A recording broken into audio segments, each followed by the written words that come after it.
বন্দে পুরুষোত্তম, বন্দে পুরুষোত্তম। পরম প্রেমময় দয়াল শ্রী শ্রী ঠাকুর রাতুল চরণে আমার ভক্তিপূর্ণ প্রণাম জানাই। পরমাধ্যা জগৎ জননী শ্রী শ্রী বড়মার চরণ কমলে আমার ভক্তিপূর্ণ প্রণাম জানাই। পরম পূজ্যবাদী শ্রী শ্রী বড়দার চরণ কমলে আমার ভক্তিপূর্ণ প্রণাম জানাই। আচার্যদেব শ্রী শ্রী দাদার চরণ কমলেও আমার ভক্তিপূর্ণ প্রণাম জানাই। ইষ্ট পরিবারের সকলের চরণেই আমার ভক্তিপূর্ণ প্রণাম জানাই। তো শ্রদ্ধেয় দাদা মায়েদের এবং গুরুজনদের, ছোট ভাই বোনদের, বন্ধু বান্ধবীদের, ইষ্ট সান্নিধ্যে থাকা সকল কর্মীবৃন্দদের, বিশিষ্ট ব্যক্তিবর্গ, ধর্ম আলোচকবৃন্দ, ভক্তমণ্ডলীদের আমার যথাযোগ্য স্থানে প্রণাম, নমস্কার, শ্রদ্ধা, ভালোবাসা জানাই। তো আমার জ্ঞানের পরিধি কমই, আমি বারবারই বলি, আমি বিভিন্ন আলোচনা বই, আজ করোনার জন্য যে অনলাইন অধিবেশন সারা বিশ্বব্যাপী চলছে সেগুলোর সাথে লিঙ্ক হয়ে শুনে সেগুলোই আমি নিজে উপকৃত এবং অনুপ্রাণিত, উৎসাহ হয়ে এবং সেইগুলিকে আপনাদের সামনে আমি শেয়ার করার চেষ্টা করি। আজ এই করোনার জন্য শ্রী ঠাকুর সেই অনেক বছর আগেই আমাদেরকে সেই সদাচার পালনের কথা বলে গেছিলেন। তো নিত্য সদাচার অনুশীলন ও অনুচর্যায় আমাদের প্রতিশোধী ব্যবস্থা গ্রহণে ব্যাপারে অভ্যাস পরিণত করে, কিন্তু আমরা সেই ঠিক মতো না করার জন্য আজ আমাদের অনেক গুরু ভাই বোনদের হারাতে হচ্ছে। তো তথাপিও আমরা সবাইকে বলেই যাচ্ছি যে সবাই সেই সদাচারগুলো মেনে চলো। খালি আমাদের সৎসঙ্গী নয়, আমাদের আশেপাশে সবাইকেই সেইগুলো নিয়মগুলি বলা হচ্ছে। তো মন সর্বদা স্থির, আনন্দময় এবং সস্তনী সদাচার পালনে মানুষকে অনেকখানি সুস্থ রাখতে পারে এবং খাদ্য বিচার এবং সদাচার পালন সেই কিভাবে করতে হবে, নাকে মুখে হাত দিয়ে, চোখে হাত দিয়ে হাত টাত ধুয়ে ফেলতে হয়, বাইরে থেকে আসলেই হাত টাত ভালো করে ধুতে হয়, কাপড় জামা অন্যেরও পরতে লাগে না, নিজে যা বাইরের থেকে আসে সেগুলোকে সঙ্গে সঙ্গে ধুয়ে ফেলে নিতে হয়। তো শ্রী শ্রী ঠাকুর খুব সহজভাবে আমাদের বলেছেন সুস্থ থাকার আচারই সদাচার, এটাই মূল জিনিস। শ্রী শ্রী ঠাকুরকে জীবনে আরুদ্ধ দেবতা হিসেবে গ্রহণ করে তার নির্দেশিত পথে চলাকে অভ্যাসে পরিণতই করা হচ্ছে আমাদের সাধনা, এটাই সুস্থ থাকার পথ। তো তাকে ভালোবাসা মূল কথা আমাদের। তো তাকে ভালোবাসলে তার যে নিয়ম অনুশাসন দিয়েছেন আমরা সেগুলো মানে আমরা করতে হবে। তা আইডিয়া যদি আইডিয়াল থেকে না নেওয়া যায়, মানুষ তখন বাহ্য জ্ঞানসম্পন্ন মূর্খ হয়ে ওঠে। প্রকৃত অর্থে সব স্বাস্থ্যগ্রন্থে তাই ধর্ম আচরণের কথা বলা হয়েছে। রোগ আক্রমণ থেকে বাঁচতে হলে এটা অনুশীলন করা বিশেষ প্রয়োজন। এই অনুশীলনের জন্যই জীবন্ত আদর্শের অন্তত প্রয়োজন হয়। বিভিন্ন আলোচনা পত্রিকায় শ্রদ্ধেয় চিকিৎসক দাদারা এবং সেই ঋতিক দাদারা সেই ঠাকুরের উপরে অনেক ইষ্ট আলোচনা করেছেন, সেটার থেকেই আমি অনেকে মানে উপকৃত হয়েছি। সেটাই বলছি যে ভালো থাকতে চায় সবাই, শরীর মনকে ভালো রাখার নির্দিষ্ট চলনা অভ্যস্ত না হলে ভালো থাকা যায় না। তো এই বাঁচাবাড়া সঠিক চলনার মার্কস জেনে নেওয়ার একমাত্র পথে হচ্ছে ইষ্ট গ্রহণ, ইষ্ট অনুরাগ দর্শনে জীবনকে নিত্য নিত্য পরিচালনা আন্তরিক প্রচেষ্টায়। জন্মিলে মরিতে হবে, অমরকে কোথায় কবে, এই প্রচলিত কথা সবাই জানে, কিন্তু জীবন মৃত্যুর মধ্যবর্তী সময় আমরা সুস্থ স্বাস্থ্য থেকে জীবনকে উপভোগ করতে চাই। আর জীবনকে সুস্থ স্বাস্থ্য রেখে নিরন্তর আনন্দময় জীবনযাপনের অব্যর্থ পথই হচ্ছে পরম দয়ালের দেখানো জীবনীয় পথ। তাই সবাইকে ভালো থাকতে হলে একমাত্র পথই হচ্ছে আনুগত্য, নিষ্ঠা, নন্দনা ও কীর্তি সম্পর্কে সহ শ্রী শ্রী ঠাকুরের দেখানো পথে চলা।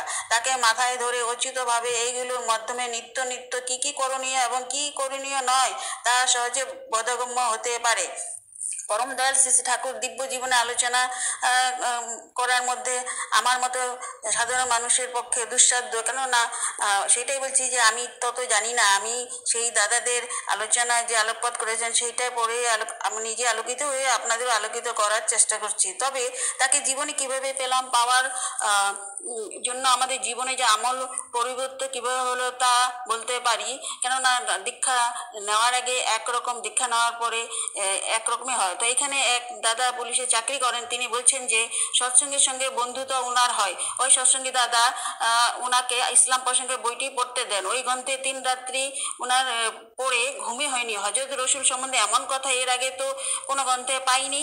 এই গ্রন্থ পড়ার আগে তিনি মনে করতেন মুসলমান ধর্ম, হিন্দু ধর্ম, খ্রিস্টান ধর্ম আলাদা, নবী বা খোদা সম্বন্ধে তিনি কিছুই জানতেন না। শ্রী শ্রী ঠাকুর সংস্পর্শে এসে তার সৎমন্ত্রে দীক্ষিত হয়ে রসুল খোদাকে অনুভব করলেন, ধর্মের প্রকৃত স্বরূপ উপলব্ধি করলেন। করলেন এবং ওনার মনের সেই ভেদভাব দূরিত হলো। পূর্বতম অবতার পুরুষদের শ্রদ্ধাভক্তি করতেও শিখলেন। আরও অনুভব করলেন যে মুসলিম ঘরে জন্ম নিলেও মুসলমান ছিলেন না। প্রকৃত ঠাকুর ধরে প্রকৃত মুসলমানের স্বরূপ তিনি বুঝতে পারলেন। প্রকৃত মুসলমান হওয়ার চেষ্টায় ব্রতী হলেন। সৎসঙ্গে এসে আচার্য দেবের সান্নিধ্য লাভ করে মুসলমানের নিয়ম নীতি পরিপালন করার তাগিদে অনুভব করলেন। ঠাকুরকে ধরে তিনি এই পরম লাভ হয়েছেন যে তিনি বলেন যে অন্যায় করলে ওনার হৃদয়ে নাড়া দেয়। তো সৎসঙ্গের উদ্দেশ্য হলো ব্যক্তি, দম্পতি, গৃহ, সমাজ, রাষ্ট্রেরই উন্নয়ন। এই উন্নয়নের জন্য দরকার জীবন্ত আদর্শের। শিক্ষা, বিজ্ঞান, চিকিৎসা, ধর্ম এমন কোনো বিষয় নেই যার সম্বন্ধে ঠাকুর বলেননি। তা আমাদের কাজই হলো ঠাকুরের ভাবাদর্শ ভালোভাবে জানা এবং নিজের জীবনে রূপায়িত করা, পরিবেশের মধ্যে এই আদর্শ সঞ্চালনা করা। এর ভিতর দিয়েই তো আমাদেরও মঙ্গল হবে, পরিবেশেরও মঙ্গল হবে। অভ্রান্ত শক্তিমান তিনি, ত্রিকালজ্ঞ, সর্বপূরণাকারী, পরম দয়াল শ্রী শ্রী ঠাকুর অনুকূলচন্দ্র সর্ব অবতারে পরিপূরক।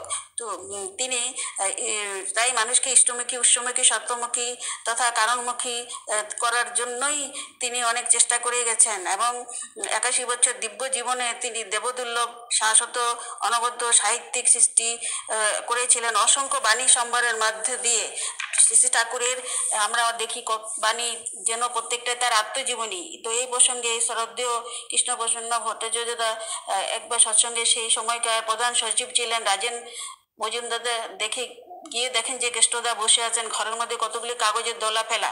তো রাজেন্দ্র জিজ্ঞাসা করলেন এগুলো কি? কেষ্টদা বললেন, ভাবলাম শ্রী ঠাকুরের জীবন ভূমিকা লেখার চেষ্টা করি, কিন্তু পারলাম না। লিখলাম আর ছিললাম, ভূমিকা লেখা হলো না। শ্রী ঠাকুরের দিব্য জীবন লেখা সত্যি অসম্ভব। প্রত্যেক ভক্তের জীবনের মধ্যে দিয়েই তার জীবনী লেখা চলবে আবহমান কাল ধরে। তো পরম দয়ালের দিব্য জীবনই ছিল পরিবেশের প্রত্যেকটি জীবের প্রতি ভালোবাসার দ্যুতিতে উজ্জ্বল, অসৎ নিরোধী পরাক্রমের দীপ্তিতে ভাষ্য। সমগ্র জীব জগতের প্রতি, প্রত্যেকটি সত্তার প্রতি তার অচ্ছেদ্য অনুরাগ। কোনো একজন ভক্ত শ্রী ঠাকুরে প্রশ্ন করেছিলেন, আমরা যখন বিপদে পড়ি আপনাকে ডাকি, আপনি কি আমাদের ডাক শোনেন? তখন শ্রী ঠাকুর তার উত্তরে বলেন, যখন তোমার অন্তরের দেবতা তোমার ডাক শুনতে পান তখন আমার কানেও সেই ডাক পৌঁছায়।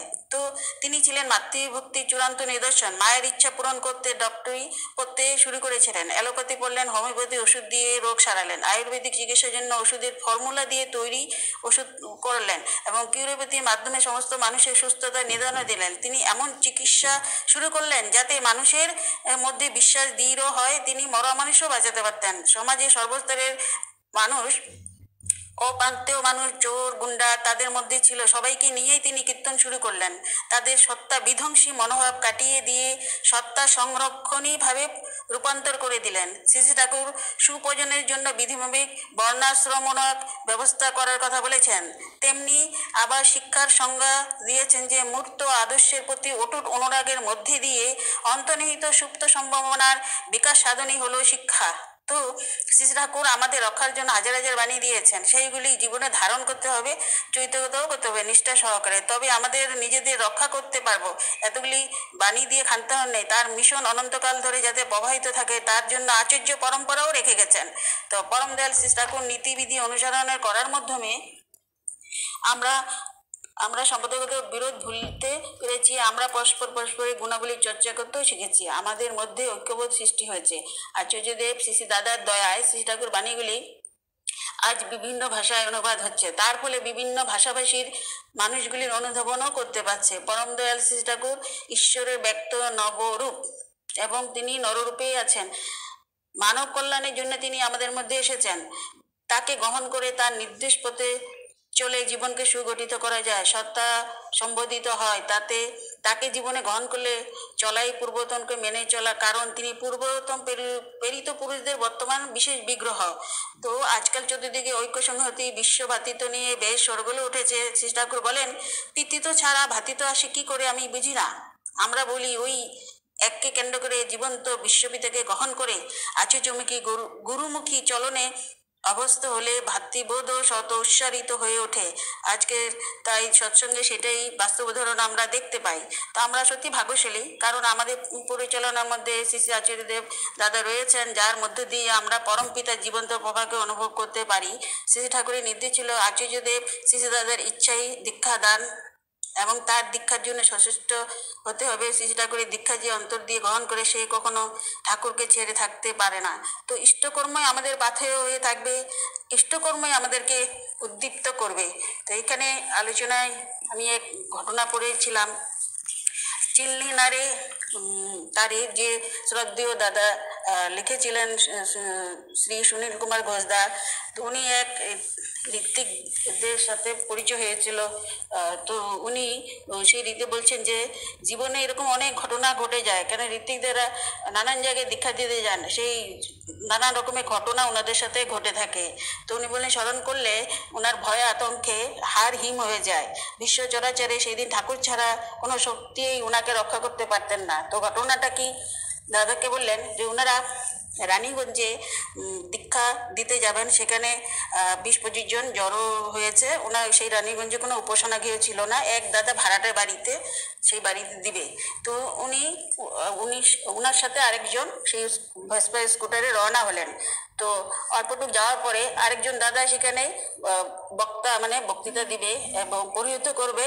তো উনিও ওনাদের সাথে উঠে বসলেন। তো 3 জন চলছেন, আস্তে আস্তে গাড়ি চলছে। তো হঠাৎ দেখলেন মানে রেল গেটের সামনে অনেকগুলো পাথর টাথর উঁচা টুচা আছে, সেখানে একটি মেয়ে সাইকেল চালিয়ে আসছে। তো সেই পাথরের ধাক্কা লেগে মেয়েটি পড়ে গেল। এমন সময় মেয়েটির পিছনে এক ডাম্পার আসছিল, সেই মেয়েটিকে বাঁচাতে গিয়ে ডাম্পার রাইট অন্য সাইডে ঘুরে যাওয়াতে সেই ডাম্পার গিয়ে দাদার স্কুটারে ধাক্কা মারলো। তো দুই দাদা দুই দিকে ছিটকে পড়লেন। উনি স্কুটার নিয়ে উনি ডাম্পারের নিচে ঢুকে গেলেন। দেখলেন যে উনি, তারপরে লক্ষ্য করলেন যে উনি ব্যাটারির পাশে গিয়ে আটকে গেছেন। তো উনি ভালোভাবে লক্ষ্য করলেন যে তিনি এখনো অক্ষত অনুভব করে তিনি খুশি হলেন। তো এটা যেন মনে হলো যে এটা নাটকের মতন পূর্ব নির্ধারিত ছিল। তারা এই নাটকটি নিপুণ অভিনয় করে দেখালেন মাত্র। তো সেই ব্যাটারি বাক্সের আলাদাভাবে যে বসেছিলেন সেখান থেকে আস্তে আস্তে বের হয়ে আসলেন। দেখা গেল স্কুটারটি অল্প ক্ষতি হয়েছে। আর দুই দাদাকে নাম ধরে ডাকতে ওনারা পাশের মাঠের থেকে উঠে আসলেন, ওনাদের তেমন কিছু হয়নি। তো সবাই সবাইকে বুকে জড়িয়ে ধরলো এবং সে ভাবলে যে পরম দয়ালু অসীম কৃপায় অক্ষত আছেন। তো অনেক ভিড় জমে গেছে, সবাই ড্রাইভারকে মারবেই। ড্রাইভার বলছে আমার আলিয়ে, বলছে হিন্দিতে, मैंने 3 लोगों को मार डाला আর তুম লোক মুঝে ভি মার ডালো। তো দেখছেন যে সবাই ওনাকে মারার জন্য ব্যস্ত। তখন বললেন যে না, ড্রাইভারের কোনো দোষ নাই, ড্রাইভারই বরং মেয়েটাকে বাঁচিয়েছিল। তো আমরাও ভালোই আছি, ওকে কিছু করতে হবে না। তো মেয়েটাও সাইকেল নিয়ে উঠে দাঁড়িয়ে হতবাক হয়ে গেছে। তো বলছে দেখো, ভয়ে ঠকঠক করে কাঁপছিল। বলছে মা তুমি কোনো ভয় পেতে হবে না, তুমি যাও বাড়ি, তোমার অপার করুণায় তুমি সুরক্ষিত, ঠাকুরের নাম স্মরণ করে থেকো। তো ড্রাইভারকে বলছে আপনিও সাবধানে গাড়ি চালিয়ে যাবেন। তো এবং এই যে দুর্ঘটনা যারা সব মানুষগুলো জড়ো হয়েছিল তাদেরকে বলছেন দেখেন কারো কোনো ক্ষতিও নেই, তো মারার দরকার নেই, কারণ ওদেরও ভুল ছিল, ওরা 3 জন ট্রিপল রাইডিং করেছিলেন।